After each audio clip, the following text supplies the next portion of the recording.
Kita ke kabar lainnya pemirsa, Kementerian Kesehatan mengungkap terdapat 269 kasus gangguan gagal ginjal akut progresif atipikal di Indonesia per tanggal 26 Oktober 2022. Kemenkes menyebutkan dari penambahan 18 kasus, hanya ada 3 kasus baru yang tercatat usai edaran Kemenkes soal larangan konsumsi obat sirup dikeluarkan.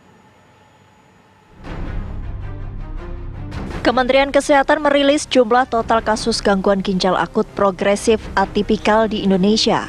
Per 26 Oktober 2022 total ada 269 kasus di 27 provinsi di tanah air. Dari data yang tercatat di Kemenkes, sebanyak 73 kasus masih dirawat, 157 meninggal dunia dan sembuh 39 kasus. Tanggal 24 Oktober yang lalu ada 241 kasus ya, sehingga ada kenaikan 18 kasus.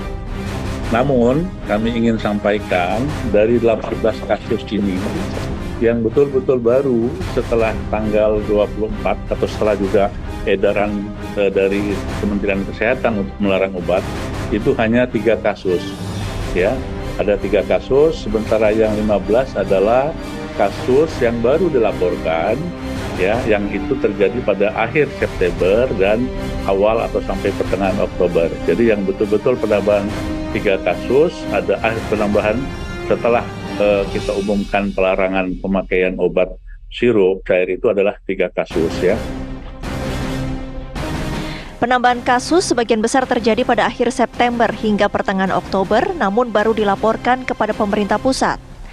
Gejala khas gangguan ginjal akut dapat diketahui dari munculnya gangguan buang air kecil pada balita, yakni mulai dari penurunan frekuensi dan volume buang air kecil yang disebut aliguria hingga tidak buang air kecil sama sekali atau anuria yang sudah masuk ke dalam stadium 3. Tim TV One mengabarkan.